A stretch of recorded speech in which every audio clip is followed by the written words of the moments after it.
Bismillahirrahmanirrahim. Assalamualaikum warahmatullahi wabarakatuh. Waalaikumsalam warahmatullahi wabarakatuh.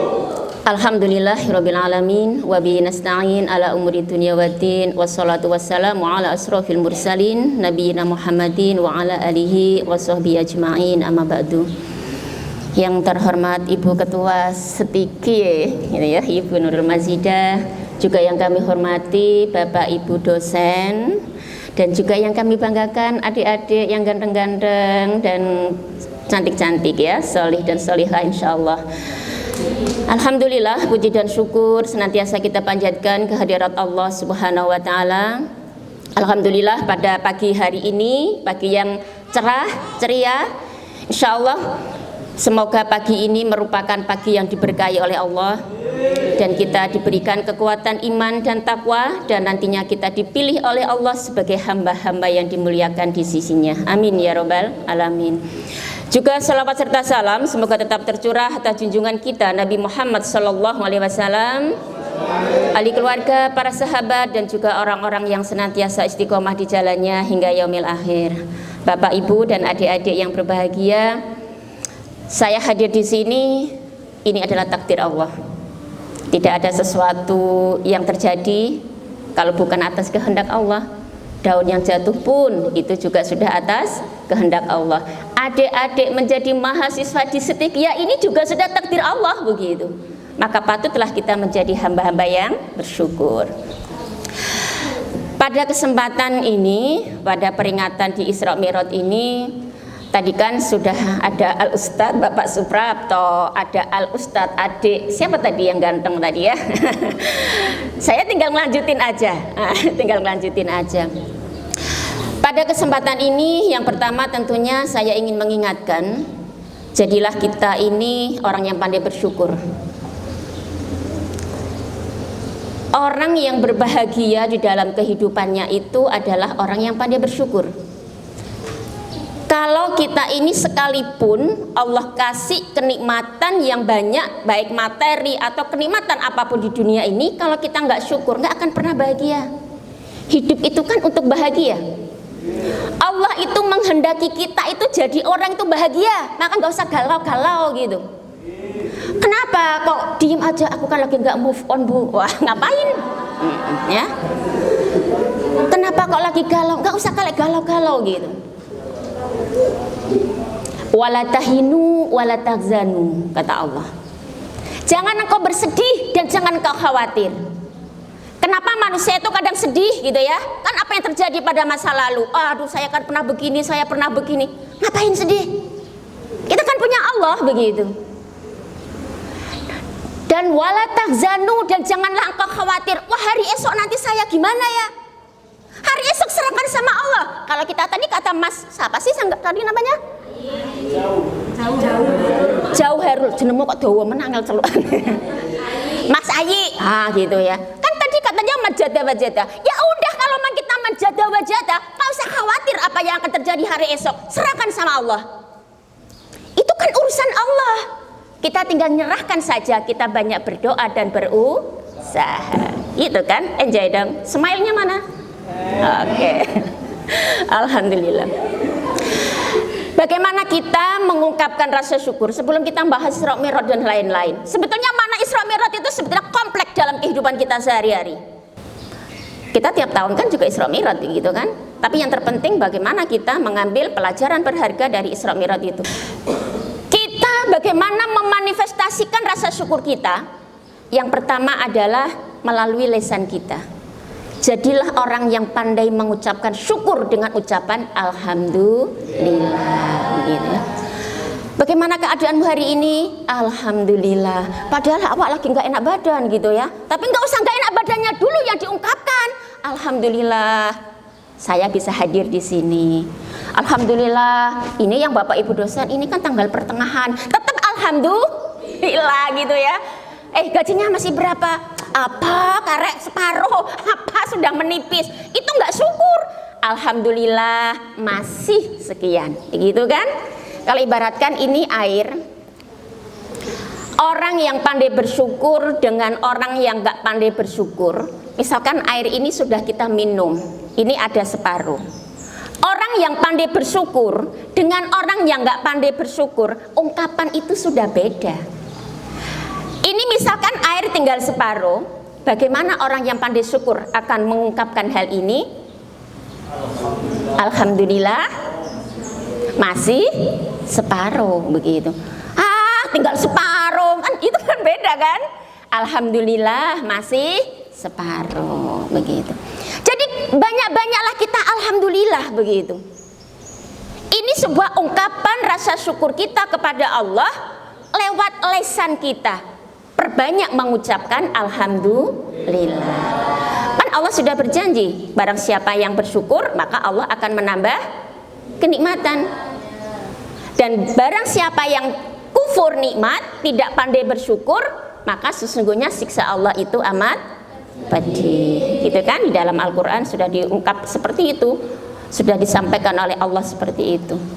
Kemudian selain kita lewat lisan, bagaimana cara mengungkapkan syukur kita? Hati, gitu ya. Mengungkapkan rasa syukur kita yang kedua dengan hati. Hati ini meyakini, yakin bahwa segala kenikmatan yang kita nikmati, yang kita rasakan, ini semua pemberian dari Allah. Kesehatan kita, senyum kita, rezeki kita.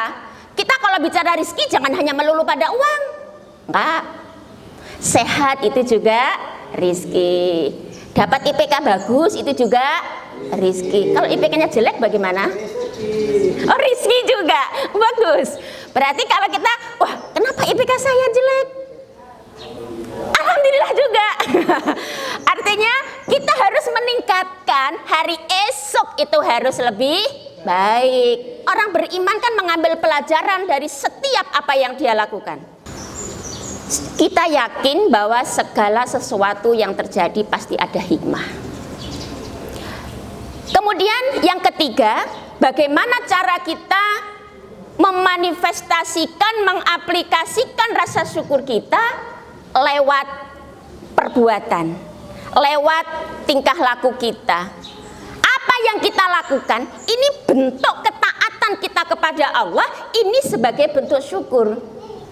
Kita menjalankan perintah-perintah Allah, kita menjauhi larangan-larangannya Allah, ini merupakan manifestasi dari syukur. Salah satunya, jangan pernah tinggalkan sholat. Ini sebetulnya nanti makna di Isra Mi'raj yang utama. Ngapain kita ngadakan Isra Mi'raj kalau ternyata sholat pun kita tinggalkan dengan mudahnya? Ngapain gitu ya? Nah, nanti kita bahas insya Allah. Jadi buktikan rasa syukur kita lewat perilaku kita, perbuatan kita mentaati kepada Allah dan Rasul. Kemudian yang perlu kita pahami lagi, bahwa pada kesempatan ini, di saat ini adalah bulan Rajab.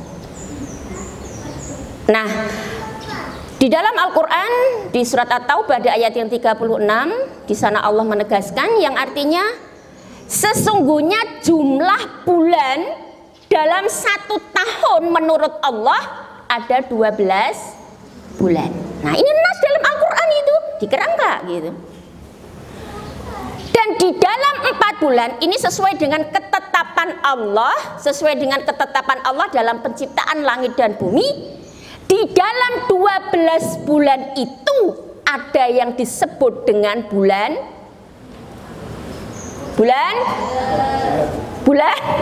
haram. Canom itu ditakoki terus. Iya. Ada yang disebut dengan bulan haram.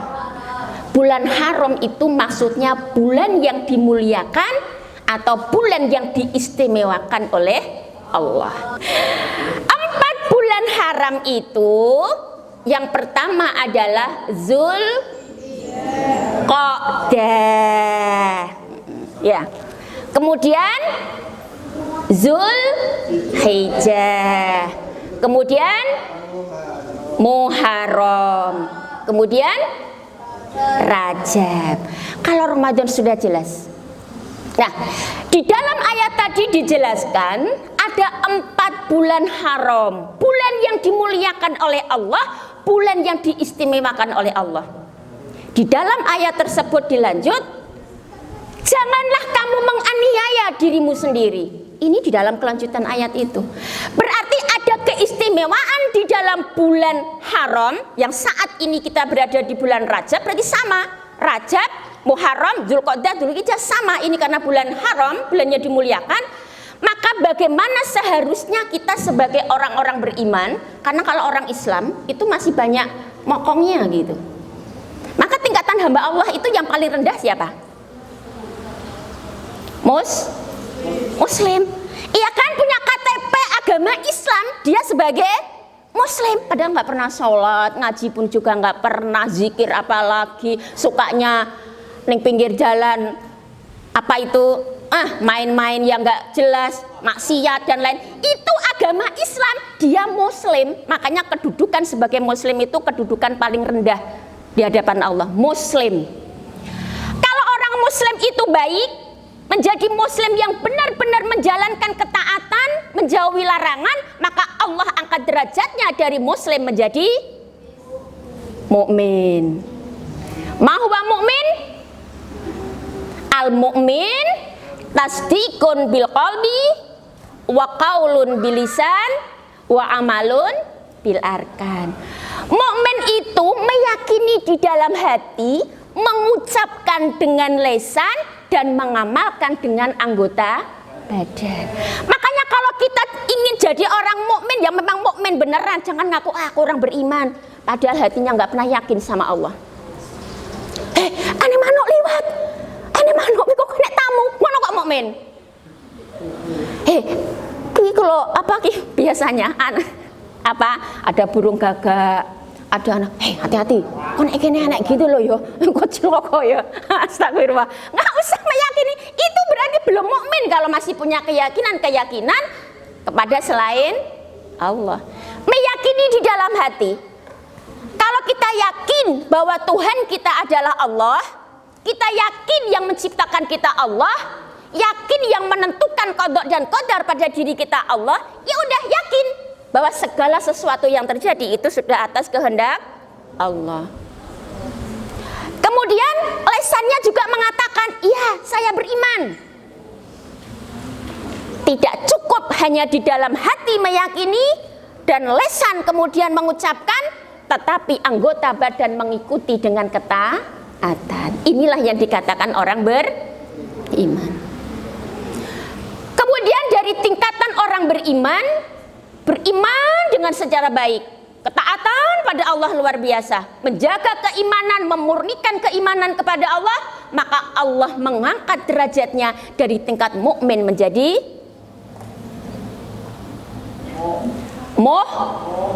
muhsin. Ada gini Pak Muhsin? Muhsin. Nah, orang yang ihsan. Ma huwa ihsan? Anta budallaha ka'annaka tarahu fa illam takun tarahu fa innahu yarak. Orang di dalam sholatnya, kalau sholatnya itu ihsan, sholatnya khusyuk. Ini sebenarnya makna Isra Mi'raj juga. Ngapain? Sudah paham Isra Mi'raj tapi juga nggak paham dalam ketaatan begitu. Sholat seseorang itu sholat yang ihsan, dia itu merasakan dia itu seakan-akan melihat Allah begitu. Ka'annaka tarahu, seakan-akan melihat Allah. Fa illam takun tarahu, jika engkau tidak melihatnya, ya emang nggak bisa melihatnya. Fa innahu yarak, maka yakinilah Allah mengawasi kita, Allah melihat kita, Allah melihat sholat kita. Makanya kita malu kalau sholat itu Allahu Akbar, Allah gimana? Aku udah ngerjakan soal, udah gini, macam-macam. Ingat tadi ketemu sama ini, dan macam-macam. Jadi sholatnya itu memang takbir, memang lesannya berbunyi, tapi pikiran dan hatinya kemana-mana. Ini belum memaknai yang namanya Isra Mi'raj. Kemudian orang yang berusaha muhsin secara baik, ihsan di dalam kehidupannya, Allah mengangkat derajatnya dari tingkat muhsin menjadi mukhlis. Ada sini mukhlis? Iya, orang yang ikhlas. Orang kalau sudah ikhlas itu nggak usah banyak bicara. Orang kalau ikhlas nggak usah banyak menceritakan amalnya. Biarlah cukup Allah yang mengetahui. Bukankah kullu ma'rufin sedekah? Setiap kebaikan itu jadi sedekah. Kebaikan itu bisa kita tampakkan, kebaikan juga bisa kita sembunyikan. Maka tergantung dari niatan kita masing-masing. Sekarang gini, kalau misalkan kita lihat ya di medsos itu banyak orang berbagi gitu kan, kalau di Instagram itu banyak berbagi. Orang itu kalau pikiran dan hatinya jahat, nggak baik, pamer itu kan begitu kan, langsung ada suudzon. Nggak usah gitu-gitulah. Kita tuh bisa mengambil pelajaran kebaikan dimanapun berada dan dari siapapun juga. Kalau kita melihat ada orang berbagi, ya udah kita husnudzon. Wah, orang itu bisa berbagi ya, kenapa saya enggak, kenapa saya belum, kan begitu. Jadikan pelajaran, jadikan ibroh, bukan suudzon begitu. Dan kalau saya menyetujuinya itu ya, dimanapun kita berbuat baik nampak maupun tidak nampak begitu. Jangan kita menampakkan kejelekan kita, elek tenan, kan gitu ya. Ya udah, kebaikan yang penting begitu ya. Tampakkan kebaikan, apalagi sebagai pelopor kebaikan, itu yang paling utama. Karena orang itu kalau berbuat kebaikan dan kemudian ada orang yang melihat kita berbuat kebaikan dan kemudian ada orang yang mengikuti kebaikan yang kita lakukan, inilah yang dikatakan jariyah itu. Dan tidak akan pernah terputus dan kita akan mendapatkan pahala itu dari orang yang mengikuti kebaikan kita selama-lamanya. Inilah namanya jariyah. Makanya penting kalau kita berbuat kebaikan di hadapan orang lain pun dan orang lain mengikuti, maka itu menjadi jariyah bagi kita. Maka sebaliknya kalau orang itu berbuat dosa, berbuat maksiat, dan kemudian orang itu mengikuti kemaksiatan kita, ini juga jadi jariyah dosa bagi kita. Nauzubillah. Maka tampilkan kebaikan dimanapun kita berada. Kan dakwah itu kan ada istilah dakwah bilhal. Dakwah bilhal itu dakwah dengan perbuatan, menyampaikan atau kita menampakkan, menunjukkan kebaikan kita kepada orang lain lewat perilaku kita. Ini namanya dakwah bilhal. Atau juga bisa dakwah bilisan, seperti saya saat ini gitu ya. Nah, dakwah bilisan, dakwah dengan ceramah, dakwah dengan lesan, apa yang kita mampu begitu. Makanya kalau kita itu nuruti jadi orang hebat dulu gitu ya, ya kita nggak akan pernah bisa nyampaikan. Kata Rasulullah, balighu anni walau ayat, sampaikan segala apa dari saya walaupun hanya satu ayat begitu. Artinya ini kewajiban. Tadi yang terakhir tadi apa tadi? Ilmu bila tidak diamalkan bagaikan pohon yang tidak berbuah. Ya itu maksudnya, kita punya ilmu satu, ya udah ilmu itu kita amalkan begitu. Nggak usah kita nunggu kita hafal hadis satu kitab dulu, hafal-hafal gak situ menyampaikan begitu. Ya semampu kita, apa yang kita bisa kita sampaikan. Yang jelas apa yang kita sampaikan itu harus sesuai dengan tuntunan Allah dan Rasul. Hati-hati di sini. Kalau kita menyampaikan sebuah amalan dan kemudian mengatasnamakan ini dari Rasulullah, sementara Rasulullah nggak pernah mengajarkan itu, ingat, balasan itu neraka. Maka hati-hati. Disinilah kita pentingnya untuk menuntut ilmu itu di situ, begitu ya. Jadi ilmu yang kita peroleh itu harus benar-benar ilmu yang memang benar, ilmu yang sesuai dengan tuntunan Allah dan Rasul. Berarti kepada siapa kita menuntut ilmu? Ya kepada orang yang benar begitu.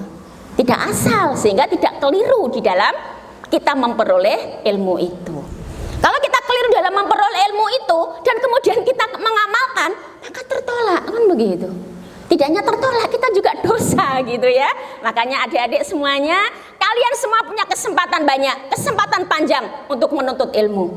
Dan menuntut ilmu, carilah ilmu yang benar, yang sesuai dengan tuntunan Allah dan Rasul. Dari tingkatan hamba Allah tadi, dari tingkat mukhlis, kemudian benar-benar berusaha menjadi mukhlis yang benar. Makanya dalam Al-Quran itu ada surat yang dinamakan surat Al-Ikhlas.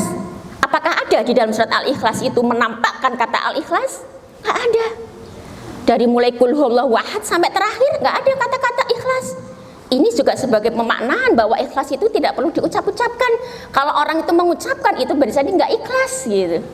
Maka inilah kemurnian hati kita, kemurnian di dalam kita beramal itu sangat penting gitu ya. Bukan pamer maksudnya begitu ya, bukan memamerkan kepintarannya, ibadahnya. Bahkan banyak tertolak ya kalau orang itu melakukan ibadah sementara ibadah bukan karena Allah. Semua tertolak nanti di hari akhir. Siapa di antaranya orang penuntut ilmu, orang yang kemudian dermawan, orang yang berjihad di jalan Allah. Dalam pandangan mata manusia mereka adalah orang-orang hebat. Tetapi hati itu yang tahu adalah Allah. Jika semua itu ternyata bukan karena Allah, maka Allah tolak semua di hari akhir. Dari tingkatan mukhlis, Allah angkat derajat menjadi tingkat ranking yang paling tinggi hamba Allah. Siapa itu? Siapa? Muttaqin, orang-orang yang bertakwa. Maka tujuan puasa itu la'allakum tattaqun. Sampai pada tingkatan tertinggi itu. Makanya kita di bulan Rajab ini bisa diibaratkan sebagai bulan menanam. Menanam apa? Kebaikan. Agar kita nanti menyongsong di bulan Ramadan kita siap. Orang itu persiapan dengan tidak persiapan beda. Ya kan? Mau pergi ke Surabaya saja coba kita nggak persiapan. HP ketinggalan, dompet ketinggalan, bingung kan kita? Nggak maksimal. Padahal di sana sebetulnya kita mau acara yang benar, acara yang memang berkesan. Akhirnya nggak jadi bingung, dan kita juga nggak bisa maksimal di dalam pergi kita. Sama halnya dengan kita di bulan Ramadan, kemudian kita nggak persiapan, padahal Ramadan itu adalah jaminan surga.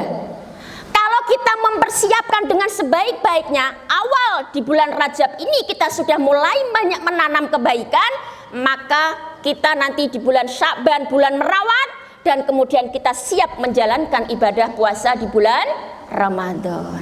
Tinggal bulan depan ini. Nah, kita Rajab saja nggak siap, mau jadi apa? Besok-besok aja lah persiapannya. Siapa yang menjamin hari esok kita akan bisa persiapan itu? Para sahabat itu justru persiapan untuk memasuki Ramadan itu sudah 6 bulan sebelum datangnya Ramadan. Bagaimana dengan kita? Ini sudah bulan Rajab. Maka ada doakan Allahumma barik lana fi Rajab wa Sya'ban wa balikna Ramadan. Walaupun ada yang mengatakan doa itu kan do'if, Ustazah. Iya, gak apa-apa. Doa itu sekalipun ini do'if boleh. Contoh misalkan adik-adik, ya Allah saya besok mau ujian, berikanlah saya kemudahan ya Allah. Apa ya enak Rasulullah itu pernah begitu? Enggak kan? Tapi boleh kita berdoa seperti itu. Gitu maksudnya ya. Bulan Rajab dan di bulan Sya'ban, dan kita ingin Allah pertemukan kita di bulan Ramadan. Bapak Ibu dan adik-adik semuanya, bagaimana kita di bulan Rajab ini? Keistimewaan diantaranya adalah kalau kita melakukan kebaikan-kebaikan di bulan Rajab, apapun itu kebaikan, zikir, sholat, puasa, Allah akan melipat gandakan pahalanya, beda dengan kita di bulan-bulan yang lain. Amal kebaikan apa yang hendaknya kita lakukan di bulan Rajab ini sehingga Allah melipat gandakan pahalanya? Ya amalan-amalan yang dituntunkan oleh Allah dan Rasul. Kalau puasa ya puasa-puasa yang dituntunkan oleh Rasulullah begitu.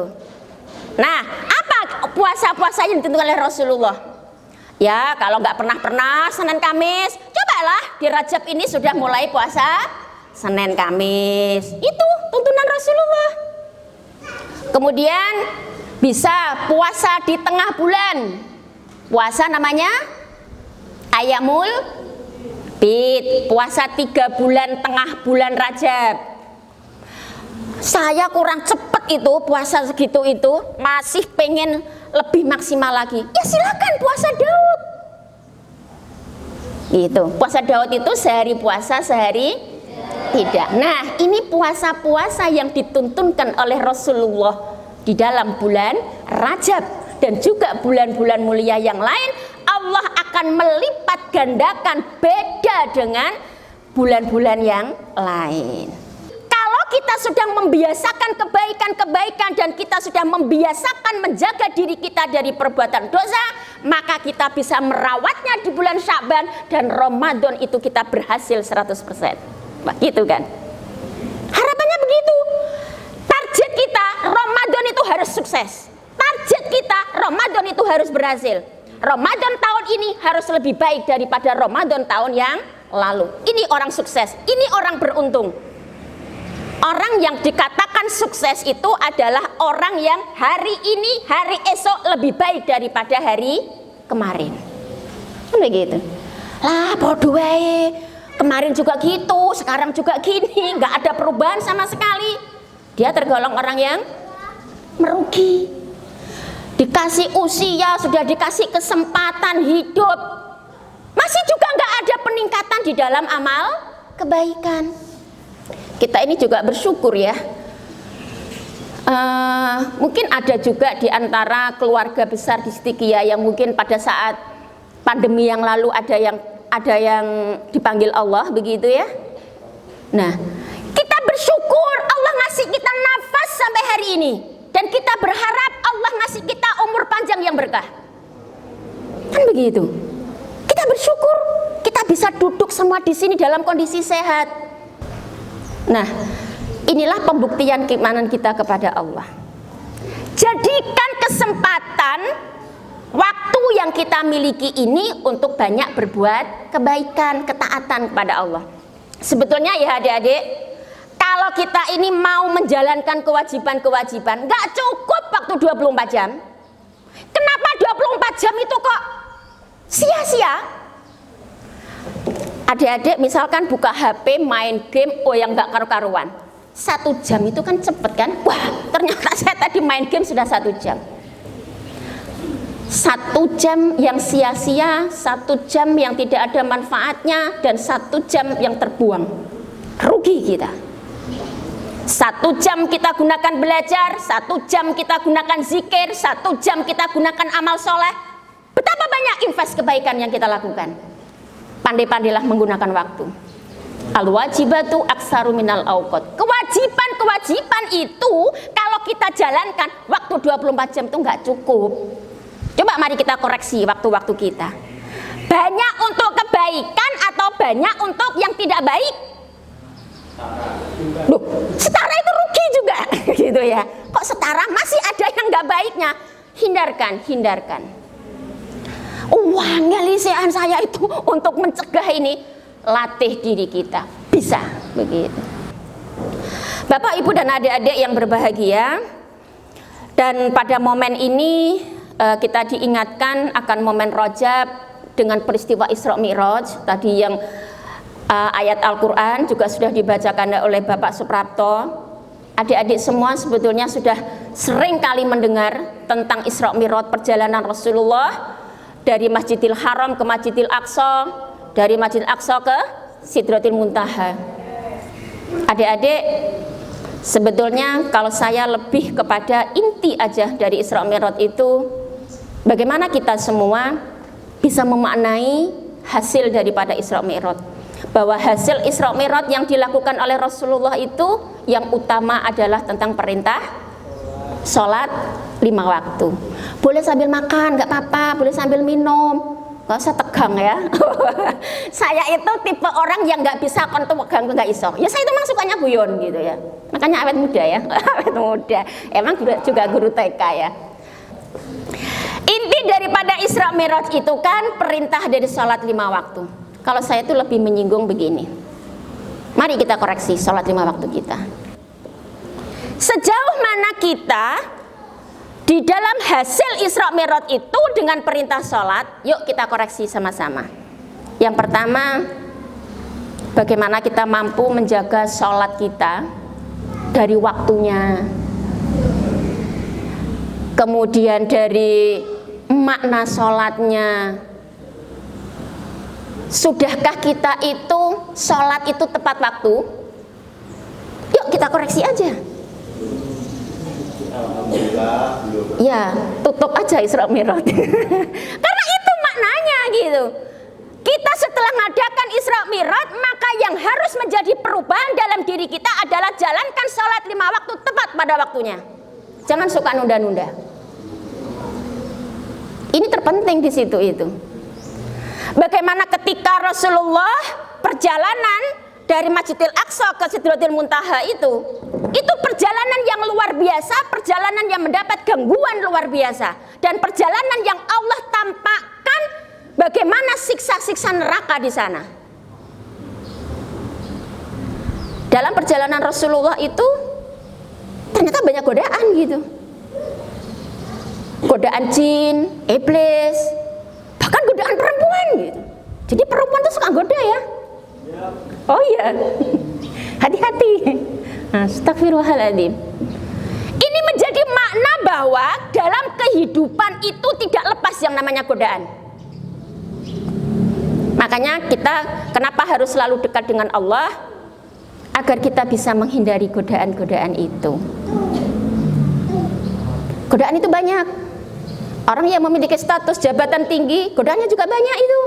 Dikira enggak, banyak godaannya. Godaan keikhlasan, godaan duniawi, banyak. Tapi bagaimana kita bisa menjadikan itu semua, kalau kita dekat dengan Allah, maka insya Allah kita akan bisa menepis godaan-godaan itu. Begitu pula di dalam perjalanan Mi'raj Rasulullah itu, Allah juga tunjukkan, tampakkan bagaimana siksa neraka di sana. Dan kebanyakan dari kaum perempuan. Laki-laki itu, oh aku enggak lah. Dikira kalau enggak soleh juga bisa masuk neraka gitu ya. Berarti peluang untuk banyak dosa itu memang perempuan. Aisyah itu pernah duduk bersama Rasulullah, itu sampai menangis ya. Sampai menangis luar biasa. Kemudian ditanya oleh Rasulullah, wahai Aisyah, kenapa engkau menangis? Ya Rasulullah, apakah nanti di akhirat pada hari penghisapan engkau itu nanti akan ingat kepada keluargamu? Maksudnya ki karepene ya Rasulullah, kok ingat karo aku poro gitu loh. Gitu ya. Apa jawab Rasulullah? Wahai Aisyah, bahwa sesungguhnya nanti di hari akhir semua orang itu, bapak akan lupa dengan istri, istri lupa dengan suami, orang tua lupa dengan anak, anak akan lupa dengan orang tua. Pada saat kapan? Yang pertama, pada saat nanti akan diterimakan rapot atau buku catatan amal kita. Ini saat yang menegangkan, dan pada saat itulah keluarga itu akan lupa dengan keluarganya. Dan kita nanti termasuk orang-orang yang akan dan pasti menerima catatan itu. Makanya jangan main-main dalam kehidupan. Jangan melanggar apa yang menjadi aturan Allah. Masa muda jangan digunakan seenaknya. Kan umur saya masih panjang, siapa yang jamin? Ya saya kadang ya orang galak ini gila ikut nyampaikan. Oh, karena ini ketat ini kalau sudah urusan seperti ini gitu ya, biar kita nggak main-main dengan masa hidup kita begitu. Pada saat itu semua orang akan merasakan tegang, takut. Kalau buku catatan itu nanti ternyata diterimakan itu di sebelah kiri, alamat berarti tempat ada di neraka. Semua akan khawatir dan berharap buku catatan akan diterimakan dari sebelah kanan. Itu tanda kebaikan surga yang akan kita dapatkan. Nah, pengen dapat mana? Allah adil, nggak akan mungkin tidak ada amal yang tidak tercatat. Semua akan tercatat. Famay ya'mal mithqala dzarratin khairan yarah wa may ya'mal mithqala dzarratin syarran yarah. Jadi semua amal kebaikan besar atau kecil, kejahatan besar atau kecil, semua nanti akan tercatat. Jangankan begitu, yang terselinap di dalam hati kita saja semua tercatat. Maka bersihkan hati kita. Sebagaimana tadi juga dalam Isra Mi'raj itu, sebelum Rasulullah berangkat Isra, berangkat itu kan, itu di dalam hadisnya kan begitu. Rasulullah kan berada di sisi Ka'bah itu, kemudian didatangi oleh dua orang, dan itu adalah malaikat begitu, dan kemudian membelah ibadahnya, dibersihkan hatinya. Ini sebetulnya sebagai makna bahwa setiap hamba Allah pada saat mau menghadap kepada Allah, bersihkan hatimu.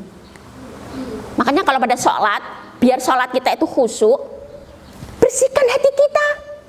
Wudhu benar, wudhunya harus dibenarkan dulu, cara wudhu yang sesuai dengan tuntunan Rasulullah. Wudhu benar, kemudian bersih hati, khusyukkan kita di dalam sholat, maka menjadi sholat yang bisa bermakna. Makna sholat itu inna sholata tanha anil fahsya wal munkar. Nah, kemudian kejadian yang kedua, Aisyah tadi menangis, ya Rasulullah. Yang kedua adalah kata Rasulullah, pada saat nanti ditimbangnya amal. Pada saat itulah kondisi yang menegangkan, keluarga lupa dengan keluarganya. Jadi tidak ada istilah nanti nggak adil, itu nggak ada. Maka kalau di dunia tidak mendapatkan keadilan, jangan khawatir, maka nanti di akhirat pasti akan adilnya. Makanya kalau dizolimi orang di dunia, tenang, jangan dibalas. Bu, boleh nggak membalas? Kalau membalas sih boleh-boleh aja, tapi kan kosong-kosong. Lah saya dirasani ya bu, saya difitnah kan saya enggak. Ya saya balas kalau saya enggak terima. Begitu, boleh sebetulnya. Tapi kosong. Kalau kita diam dan kita serahkan kepada Allah, ini yang berbahaya bagi orang yang suka menfitnah. Dan kalau kita tidak membalas keburukan orang lain, ini diantara yang akan bisa memperberat timbangan kita. Dan hadirnya kita di dalam majelis ini, kita tidak tahu kebaikan mana yang ternyata bisa memperberat timbangan kita. Nggak ngerti. Bisa jadi pengorbanan adik-adik libur-libur budal. Ini yang akan memperberat timbangan kita nanti di akhir. Gitu. Ya, mana semangatnya? Oh, gitulah. Jangan aduh aku jane libur dikon budal ngene iki. Gelo aku jane. Gelo. Sia-sia. Sudah capek sia-sia gitu ya. Ikhlas. Kita tidak tahu, maka peluang kebaikan apapun, jika ada peluang kebaikan, jalankan. Kemudian pada saat yang ketiga adalah pada saat Siratal Mustaqim. Pada saat nanti menyeberangi Siratal Mustaqim, pada saat itulah manusia itu nanti akan lupa dengan keluarganya. Ada yang secepat kilat bisa melewati, padahal tajamnya Siratal Mustaqim itu sangat tajam, daripada pedang masih lebih tajam itu, dan di bawahnya itu ada neraka jahanam.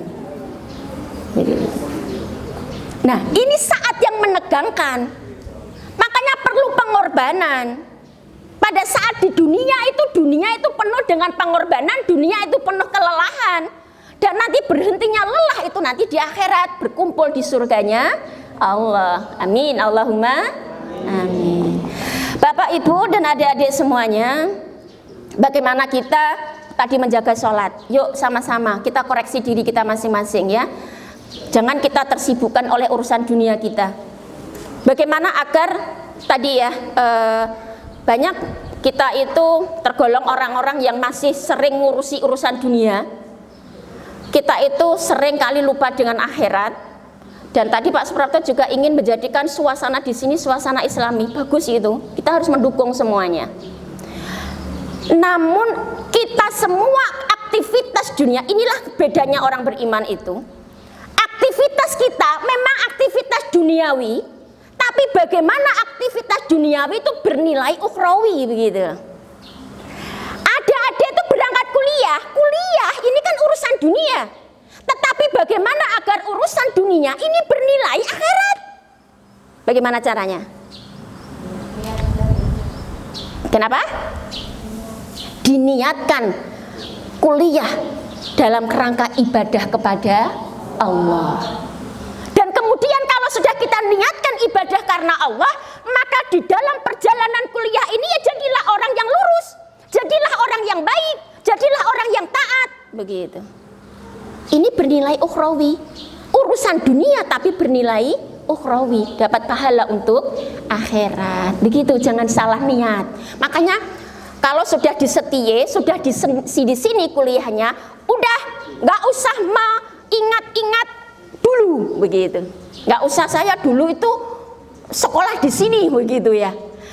Ini kita harus di sini all out, di sini ikhlas dan jadikan kuliah di sini sebagai invest untuk akhirat. Begitu ya. Siap adik-adik? Apa ngelentuk? Siap adik-adik? Siap, insya Allah. Kemudian yuk kita koreksi yang kedua dari sholat kita. Bagaimana kekhusyuan dari sholat kita? Apakah selama ini kita masih menjadikan sholat kita itu sholat yang hanya formalitas, gugur kewajiban, sementara sholat kita itu ternyata nilainya sangat kecil di sisi Allah atau bahkan tertolak? Nauzubillah. Allahu Akbar. Waduh, mulai dari takbiratul ihram itu sampai salam itu ada cerita. Lesan berbunyi tapi pikiran dan hati itu cerita kemana-mana begitu. Ini berarti sholatnya yang belum khusyuk, belum bisa menghadirkan hati. Makanya tadi kan orang yang ihsan itu di dalam sholatnya menghadirkan hati karena Allah mengawasi dari sholatnya. Kemudian bagaimana sholat kita itu kita paham akan artinya. Kalau kita pengen khusyuk sholat kita, ya cobalah kita belajar arti daripada bacaan-bacaan doa di dalam sholat. Apakah boleh Bu, kita di dalam sholat itu mengartikan dari bacaan? Ya boleh, tapi jangan terucap. Cukup di dalam pikiran dan hati. Misalkan kita baca Al-Fatihah, Bismillahirrahmanirrahim. Ini kan artinya dengan nama Allah yang Maha Pengasih lagi Maha Penyayang. Itu di pikiran dan di hati kita. Itu bisa meresap begitu. Dan inilah sholat-sholat yang dilakukan seperti ini, sholat-sholat yang bisa mengantarkan seseorang pada tanha anil faksha wal mungkar gitu ya. Faksha itu apa? Memperturutkan hawa nafsu. Jadi orang yang masih memperturutkan hawa nafsunya, berarti orangnya sholatnya belum beres. Orang yang suka korupsi itu juga orang yang sholatnya belum beres.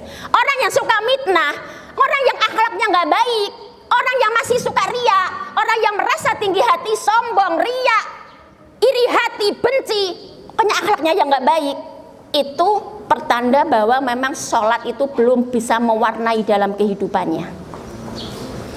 Orang itu kalau sholatnya benar itu berawal dari iman. Maka kita perhatikan iman kita. Kita jaga keimanan kita, kita murnikan keimanan kita kepada Allah, maka insya Allah kita akan bisa menjalankan sholat itu dengan khusyuk. Dan sholat yang khusyuk itu akan mencegah seseorang dari perbuatan keji dan mungkar. Akhlak akan baik. Jadi kalau ada orang yang masih serengkelan, masih sombong, masih sok gaya, masih sok, pokoknya yang nggak baik, akhlaknya yang nggak baik, ini berarti sholatnya belum beres. Akmalul mu'minina imanan ahsanuhum khuluqan. Sempurnanya iman seseorang itu ya baiknya akhlak. Nah, baiknya akhlak itu ya harus diawali dari iman yang bagus dan kemudian imbas dari sholat yang baik, sholat yang benar, begitu ya. Maka jadilah kita ini orang yang taat akan perintah-perintah Allah dan menjauhi apa-apa yang dilarang oleh Allah. Insya Allah kita akan selamat. Ibaratkan rel kereta api, rel itu kan belok-belok kemana-mana kan. Tapi kalau tetap ada di jalur rel yang benar, maka kereta kan akan selamat kan tetap. Tapi coba agak melengseh sedikit gitu, pasti akan celaka. Itulah kehidupan manusia. Rel kita adalah ajaran Islam. Jalankan Islam secara benar. Kita bersyukur kita dikasih petunjuk oleh Allah kepada jalan Islam, tergantung bagaimana kita memanfaatkan nikmat Islam ini dalam kehidupan kita. Sudahkah kita menjadi orang yang taat pada Allah dan Rasul-Nya di dalam menjalankan kehidupan kita sehari-hari? Insya Allah demikian, semoga apa yang kita bahas pada kesempatan ini bisa bermanfaat. Ada benarnya dari Allah, ada kurangnya dari saya. Mohon maaf yang sebesar-besarnya. Billahi taufiq wal hidayah. Wassalamualaikum warahmatullahi wabarakatuh. Waalaikumsalam warahmatullahi wabarakatuh. Perkenalkan, nama saya Muhammad Sulaiman Alfanita. dari Prodi Akuntansi semester 3. Tadi dijelaskan panjang lebar, yang saya kepikiran itu tentang sholat.